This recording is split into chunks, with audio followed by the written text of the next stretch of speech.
तो hello and नमस्कार दोस्तों, मैं लक्ष्य सागर आ चुका हूँ आप सभी के सामने। तो जैसे कि हम inventory introduction to inventory management नाम से जो चैप्टर था, जो कि मैंने लेक्चर 1 उसका बना दिया है।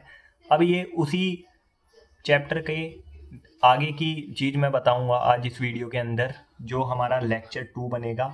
तो आइए स्टार्ट करें। और उसके साथ साथ मैं थोड़ा सा और बोल देता हूँ कि भाई, मैंने उस वीडियो जो पहले वीडियो बनाई थी लेक्चर 1 की, उस लेक्चर 1 की वीडियो के अंदर मैंने लिंक भी प्रोवाइड करवाई थी, जिससे आप उस वीडियो के नोट्स जिन्हें मैं पढ़ा रहा हूँ, उस उन नोट्स को समझ के आपको बढ़िया से समझ में आ जाएगा कि मैं किस चीज़ के बारे में जानकारी दे रहा हूँ और इस चैप्टर में कौन सी चीज़ मैं कहाँ पर पढ़ा रहा हूँ। ये सब आप लिंक कर पाओगे, है ना, ऑब्जर्व एनालाइज कर पाओगे। तो आज हम पार्ट 2 करेंगे उसी वीडियो का। तो पार्ट 2 मतलब आगे का आज हम पढ़ेंगे। तो सबसे पहले हमने डिस्कस कर लेते हैं कि हमने मिनिमम 4 मॉडल करे थे पार्ट 1 में। जो कि सबसे पहला हमारा ईओक्यू मॉडल भी था, और उससे भी पहले मतलब जो 4 मॉडल वगैरह करे थे, जितने मॉडल करे थे, तो उन मॉडल को अब हम, जो वो पीछे की थ्योरी थी, उसको हम समरी टेबल बना के अब हम डिस्कस करेंगे। ठीक है, अब सुनो। तो देखो, मॉडल टाइप जो है वो 2 टाइप के थे उसके अंदर, मतलब और 4 थे टोटल तो वैसे, बट हम 2 जो मैं बता रहा हूँ उनकी सुनो। ईओक्यू मॉडल विथ शॉर्टेज था और दूसरा था ईओक्यू मॉडल विदाउट शॉर्टेज। था ना ऐसा? तो जो ईओक्यू मॉडल विथ शॉर्टेज था, तो उसके अंदर क्या था कि finite replenishment with without shortage. ठीक है, फाइनाइट रिप्लेनिशमेंट विदाउट शॉर्टेज का मतलब होता है, मीनिंग इज दिस के फाइनाइट रिप्लेनिशमेंट है विदाउट शॉर्टेज, मतलब कि कोई शॉर्टेज नहीं लग रही। तो शॉर्टेज का मतलब हम क्या कह सकते हैं, जैसे जो हमारी पुरानी वीडियो थी उसके अंदर शॉर्टेज का मीनिंग यही था कि अगर कोई कस्टमर आपकी दुकान पे आता है, और आपने उसको सामान नहीं दे पाए, अब आपने कह दी कि सर हमारे पास ये वाला अभी आइटम अवेलेबल नहीं है, तो आप किसी और से जाके वाला आइटम ले लो किसी और दुकान पे। तो आपका जो कस्टमर है वो लॉस हो गया, मतलब कस्टमर आप अपने सामान को नहीं बेच पाए, है ना। तो आपकी दुकान का और आपका नुकसान हो रहा है। ठीक है, तो उसको हम कहते हैं शॉर्टेज। शॉर्टेज तो ये वही है, ये वाला 2 मॉडल पढ़े थे हमने। एक थे जो जिसमें शॉर्टेज अलाउ होगा, दूसरा जिसमें शॉर्टेज नहीं अलाउ होगा।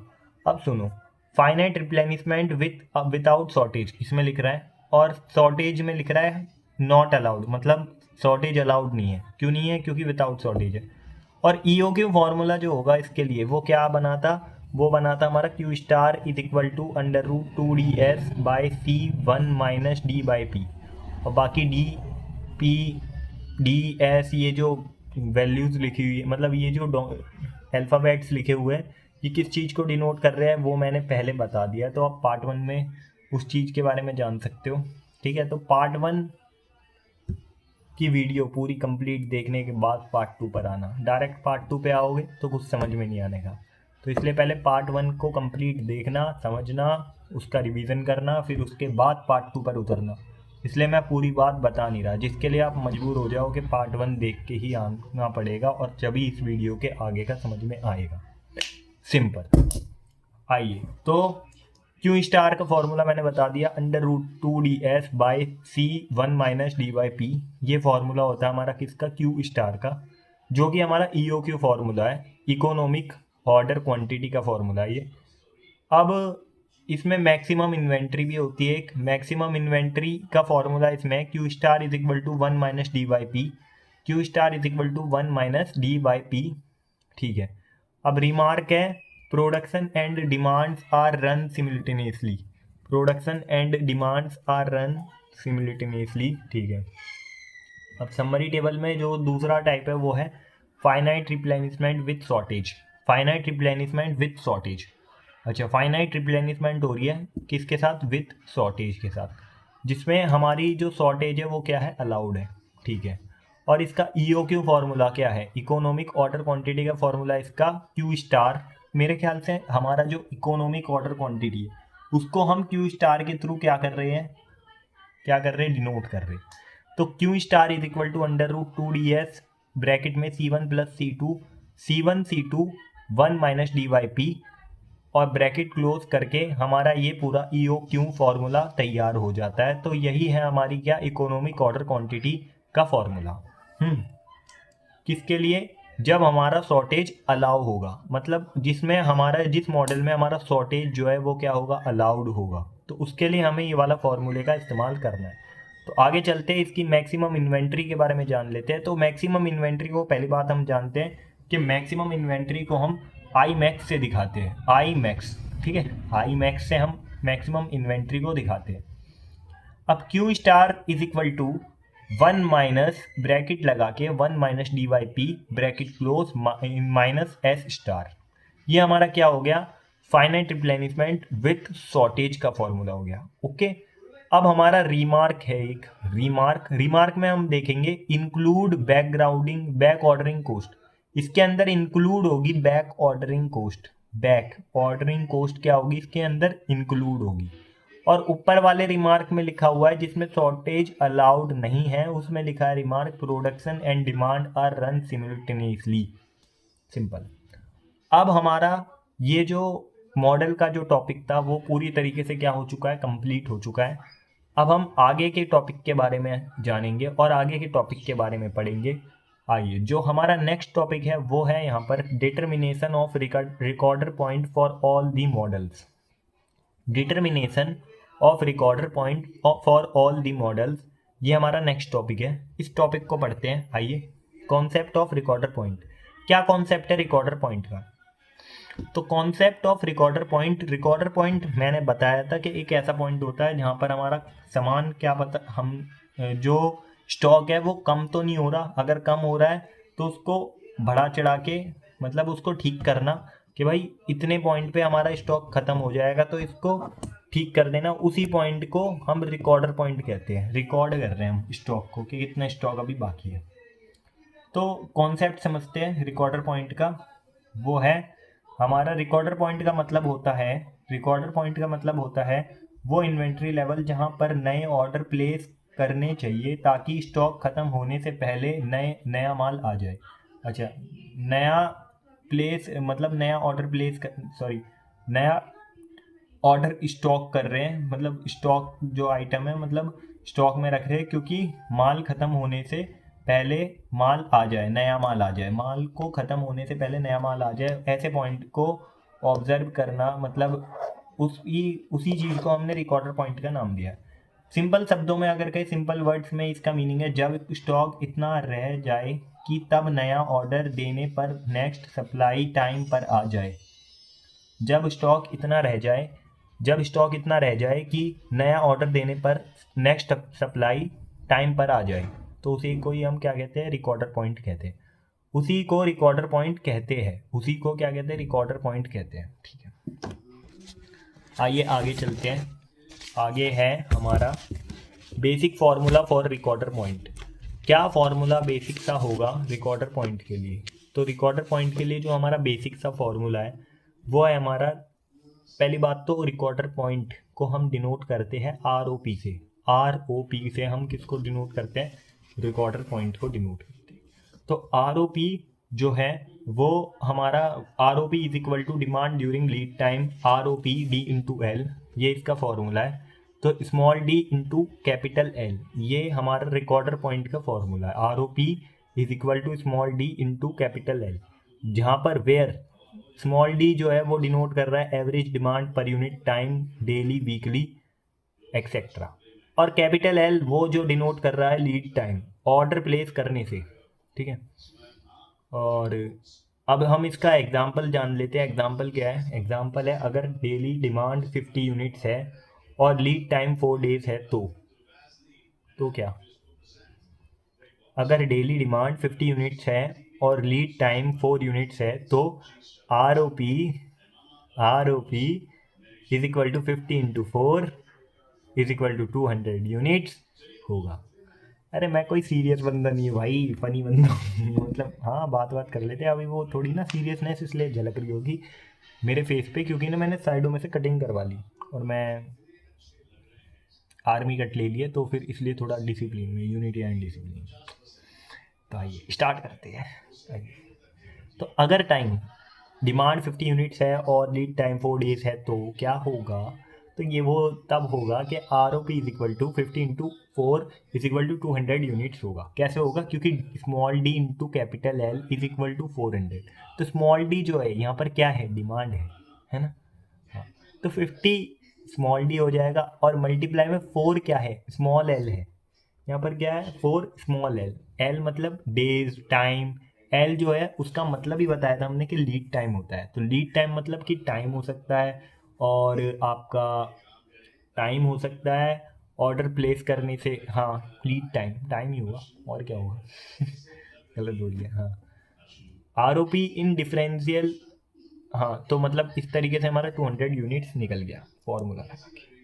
आगे हम चलते हैं। आगे हमारा है थर्ड पॉइंट। थर्ड है, थर्ड टॉपिक मतलब दूसरा टॉपिक है हमारा, वो है R O P in different inventory models. क्या आर ओ पी होगी अलग अलग इन्वेंट्री मॉडल्स के लिए?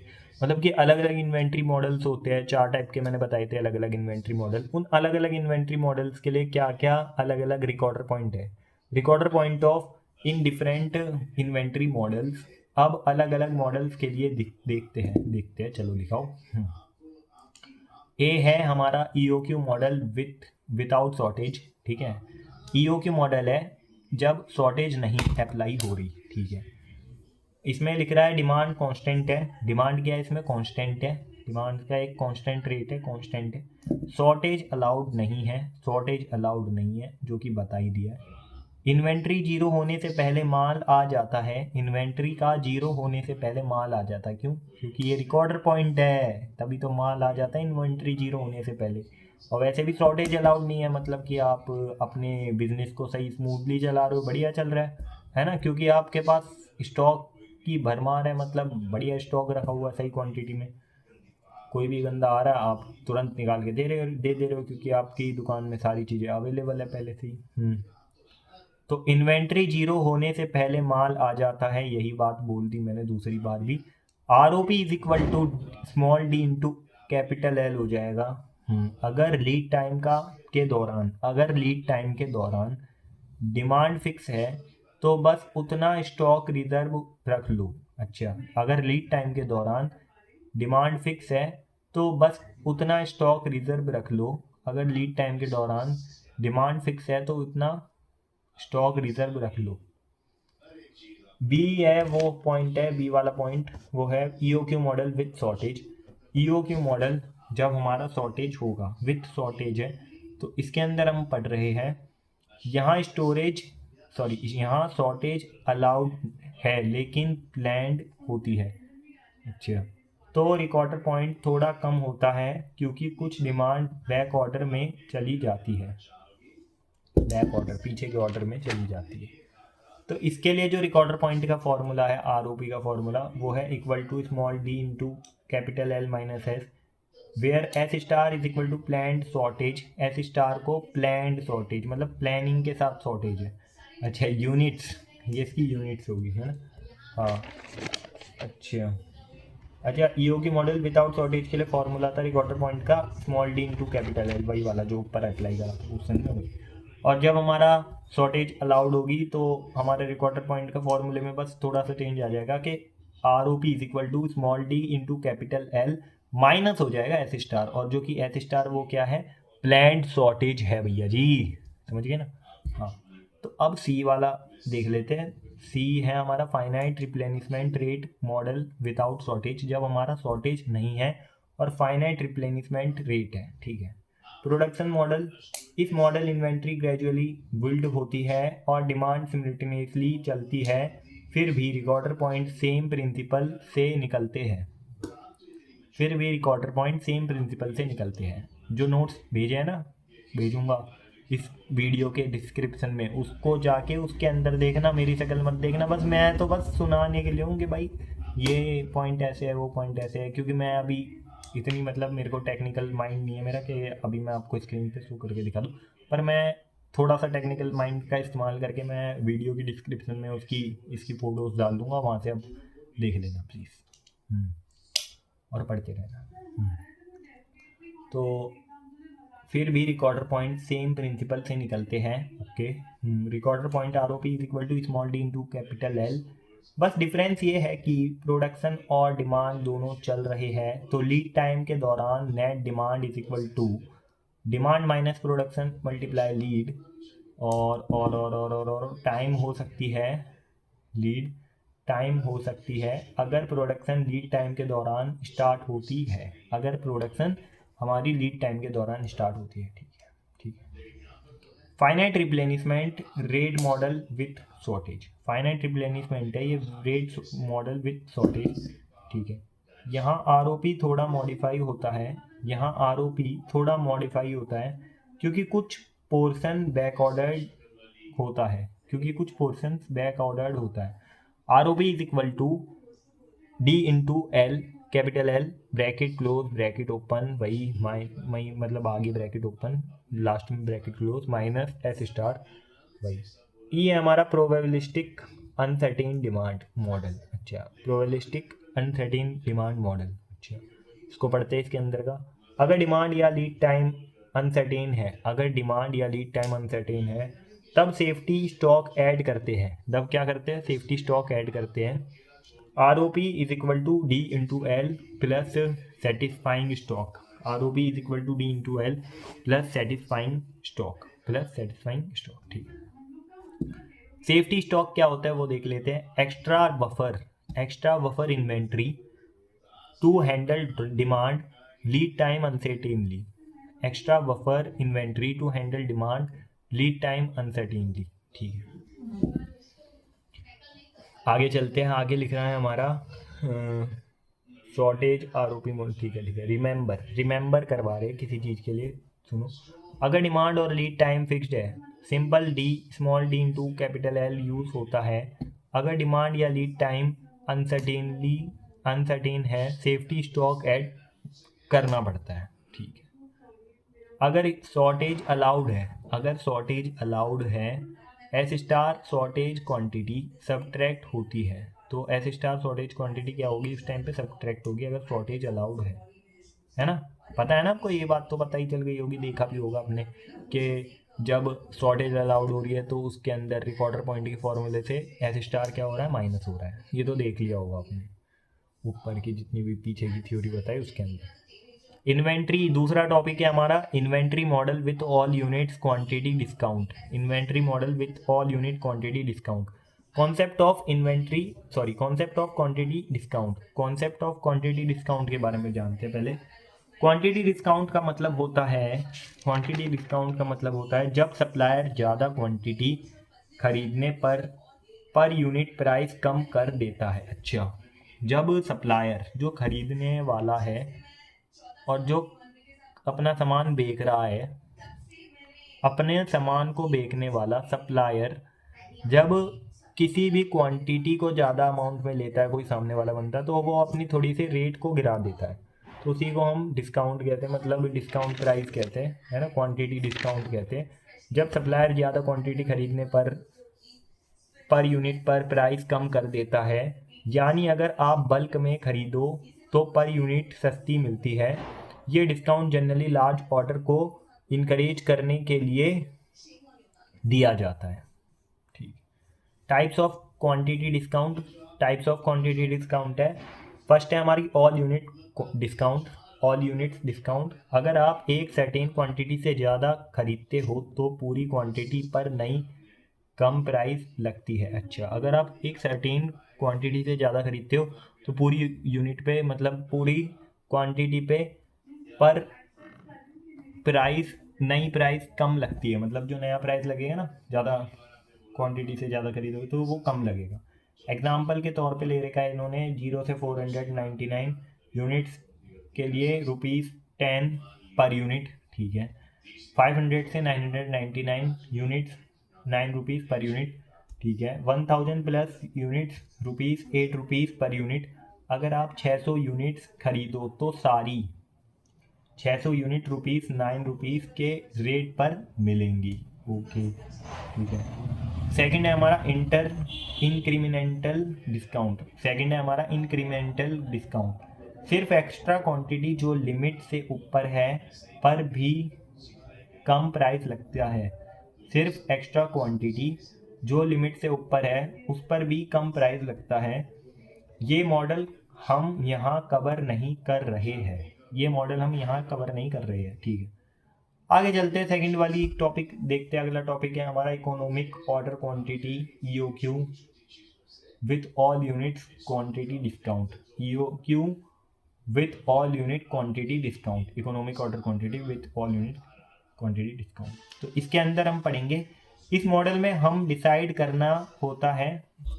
अच्छा, अब हम बात करते हैं, इस मॉडल में हमें डिसाइड करना होता है कैसे क्वांटिटी और किस प्राइस लेवल पर ऑर्डर करे ताकि टोटल कॉस्ट मिनिमम हो। अच्छा, किस ऑर्डर पर हम मतलब ऑर्डर करें, किस क्वांटिटी पे हम ऑर्डर करें कि जो टोटल कॉस्ट है, किस क्वांटिटी में हम ऑर्डर करें किसी सामान को जो टोटल कॉस्ट है वो क्या आया है हमारी मिनिमम आए, तो हमारा ये है। तो with all unit quantity discount, तो सिंबल यूज करेंगे हम इसके अंदर। सिंबल और मीनिंग क्या है उसके, सिंबल है हमारा capital D, annual demand units per year, annual demand units per year. ठीक है, capital S ordering cost per order, ordering cost per order. ठीक है, capital C carrying cost rate as percent of price, carrying cost per rate as percent of price, carrying cost per rate as percent of price. Capital PI unit price at discount level I, unit price of discount level I, unit price of discount level I। ठीक है, capital QI order quantity eight discount level I, order quantity eight discount level I।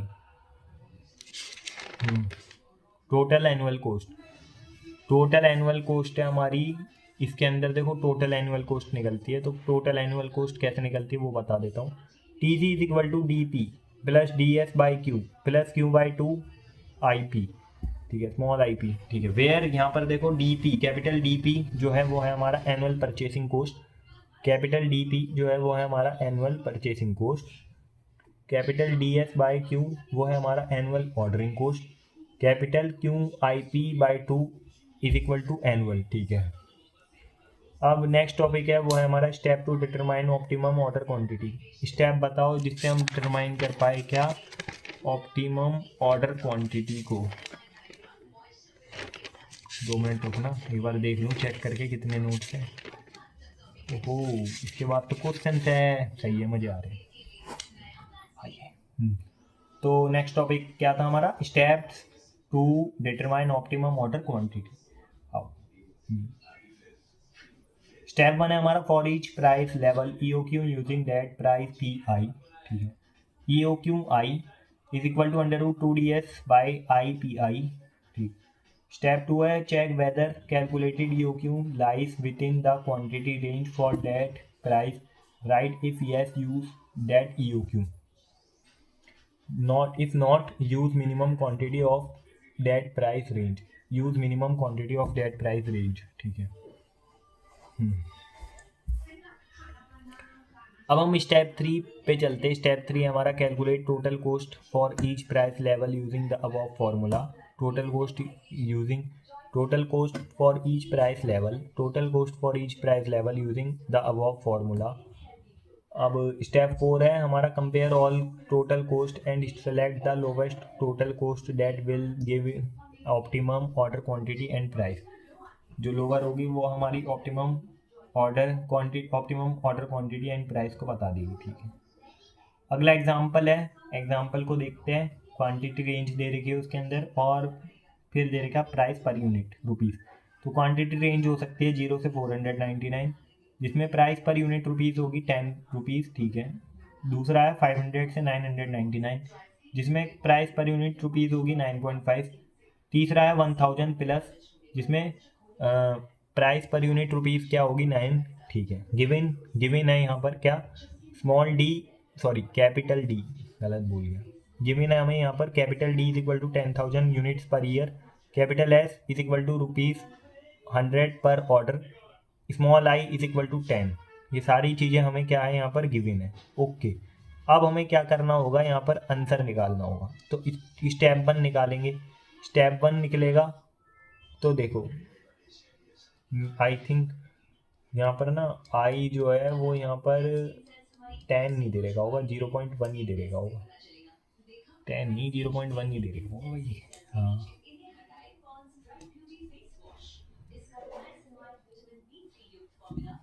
आई को ना यहाँ पर 0.1 देना, ठीक है, I is equal to 0.1। मैंने गलती से लगता है 10 लिख दिया। तो यहाँ पर गिवन ई ओ क्यू का फॉर्मूला लगाएंगे पहले। ई ओ क्यू का फॉर्मूला होता है is equal to under root 2 ds by I P. अब हमारे पास सारी वैल्यूज गिवन है, बस पुट कर देंगे और आंसर निकल जाएगा ई ओ क्यू का। कैपिटल डी गिवन है 10,000, कैपिटल एस गिवन है 100, आई गिवन है कितना 0.1, सारी चीज़ें वैल्यू पुट और आंसर निकल गया। फॉर प्राइस 10 रुपीज़, 10 रुपीज़ के प्राइस के लिए क्या होगा, ई ओ क्यू वन अब निकलेगा। अब ई ओ क्यू वन 10 रुपये के प्राइस के लिए निकलेगा तो हम वही निकालेंगे under root 2 ds by I P, 2 × 10,000 100 बाई 0.1 × 10, ठीक है। अब दूसरा क्या है कि सारी वैल्यूज़ पुट करके इसके अंदर तो ई ओ क्यू वन निकल जाएगी 1414 यूनिट्स, ठीक है। फिर फॉर प्राइस रुपीज़ 9.5, 9.5 की प्राइस के लिए निकलेगा, फिर ई ओ क्यू टू निकल जाएगा उस तरीके से 1451 यूनिट्स, ठीक है। Calculated E O Q 1451, but this does not fall in 500 to 999। ये जो है वो फॉल नहीं कर रही किसके बीच में, 500 से 999 की रेंज के बीच में। So we take Q is equal to 500। तो हम क्या लेंगे, इसलिए क्यू इज इक्वल टू 500 लेंगे हम, ठीक है। Minimum quantity for that range, minimum quantity क्या होगी उस रेंज के लिए, मिनिमम क्वांटिटी उस रेंज के लिए हमारी होगी क्या होगी उस रेंज के लिए, क्यू इज इक्वल टू 500, 500 होगी, ठीक है। अब तीसरा जो है वो है फॉर प्राइस 9 रुपीज़, 9 रुपीज़ के लिए क्या होगा, देखो 9 रुपीज़ के लिए E O Q three, E O Q three is equal to under root 2 × 10,000 multiply 1000 by 0.1 और मल्टीप्लाई में 9 हो जाएगा। और उस वो सारी वैल्यू पुट करके जब हम आंसर निकालेंगे तो वो हमारा निकले 1491 यूनिट्स, बस खत्म। Calculated EOQ 1491 and this is valid 1000 and above range, ये वैलिड करेगा 1000 और उसके ऊपर की रेंज के लिए, ठीक है। स्टेप 2 जो है वो है हमारा calculate total annual cost TC. Step 2 हमारा कैलकुलेट करनी है हमें टोटल एनुअल कोस्ट टीसी, ठीक है। TC is equal to small capital D into capital P bracket close plus D S by Q plus D I P by 2, ठीक है। फिर क्या करेंगे, for price 10 rupees and Q capital Q is equal to 499, फिर value put कर देंगे तो total cost हमारी सिंपल ही निकल जाएगी, कितनी 22,053.5 ये निकल जाएगी हमारी वैल्यू, ठीक है। 10,000 टू 22,000, सॉरी 1 2 3 4, तो कितना होगा 1,22,253.5, ठीक है। ये हमारा टोटल कॉस्ट निकल जाएगा। For price rupees 9.5 and quantity Q is equal to 500, उसके लिए भी टी सी टोटल कॉस्ट निकाल दी वैल्यू पुट करके 97,237.5 करके, और ऐसे ही निकल जाएगी for price 9 rupees and Q is equal to 1491 के लिए total cost. Simply value put करोगे, कैलकुलेट करोगे। अब आजकल तो हम अगर ले के ऑपरेशन रिसर्च का एग्ज़ाम है या स्टैटिक्स का एग्ज़ाम है कॉलेज का, तो वहाँ पर कैलकुलेटर अलाउ होता है, तो आप कैलकुलेटर से कैलकुलेट करके डायरेक्ट एंड ईजी तरीके से आप अपने आंसर को निकाल सकते हो, टाइम को बचाओ। तो इस तरीके से मतलब हम निकाला जा सकता है। और इसी के साथ अब हमारा ये चैप्टर पूरी तरीके से हो चुका है फिनिश। ये unit introduction to inventory management नाम से थी जो, वो फिनिश हो चुकी है। बस इसके डेरिवेशंस कर लेना, क्योंकि मैंने इस वीडियो के अंदर भी और जो पीछे की जो वीडियो उसके अंदर डेरिवेशंस नहीं करवाए है। अगर मेरे को डेरिवेशंस की कोई भी फ़ोटोज़ वगैरह मिलती है, अगर मेरे को मिलते हैं तो मैं उसका भी पीडीएफ आप लोगों को प्रोवाइड करने की पूरी कोशिश करूँगा। और बाकी ये चैप्टर पूरी तरीके से थ्योरी के हिसाब से और कुछ फॉर्मूलेज वगैरह इसके अंदर मैंने पूरी तरीके से कवर कर दिए हैं। और आगे जो है वो क्वेश्चंस दे रखे हैं इसी के ऊपर, इसी टॉपिक के ऊपर आगे बहुत सारे क्वेश्चंस दे रखे हैं। और थोड़ा सा और बता देता हूँ मैं, स्टेप 3 उसी क्वेश्चन के आगे का स्टेप 3 दे रखा, compare total cost price rupees Q units total cost rupees करके दे रखा है। ऐसे हम जो जो निकली है ना वो सब लिख लेंगे और फिर फाइनल आंसर हो जाएगा हमारा optimum order quantity Q star is equal to 1491 units. Best unit price जो है वो हमारा क्या है, 9 रुपीज़ पर यूनिट, जिसमें मिनिमम टोटल कॉस्ट निकल रही है। मिनिमम मतलब जो सबसे कम टोटल कॉस्ट लग रही है वो कितनी निकल लग रही है, 91 ठीक है। इंटर प्रिटेंशन हम कर रहे हैं, इसमें इंटरप्रिटेंशन है even thought ₹9 price range requires a large order को 1000 plus units, it gives the lowest total cost because. ठीक है। तो इस तरीके से हमारा ये जो पूरा चैप्टर है इंट्रोडक्शन टू इन्वेंट्री मैनेजमेंट ये पूरा कंप्लीट होता है। और आप इसको पढ़िए, ध्यान से समझिए, आपको समझ में आएगा बढ़िया से। और बाकी बाय। और मैं नोट्स तो डाल ही दूँगा, वहाँ से आप नोट्स वगैरह डाउनलोड कर लेना और इसको और अच्छे से समझ लेना। बाकी पढ़ते रहिए, एग्ज़ाम नज़दीक है, आने वाले हैं, कुछ महीने बाद एग्ज़ाम आ जाएंगे। तो अगले महीने ही है, कुछ महीने क्या, अगले महीने दिसंबर में होते हैं ना सेमेस्टर 3 के। हाँ, तो दिसंबर में आ जाएंगे। तो ठीक है, फिर रिवीजन करते रहिए। जय हिंद, वंदे मातरम। Bye bye bye bye.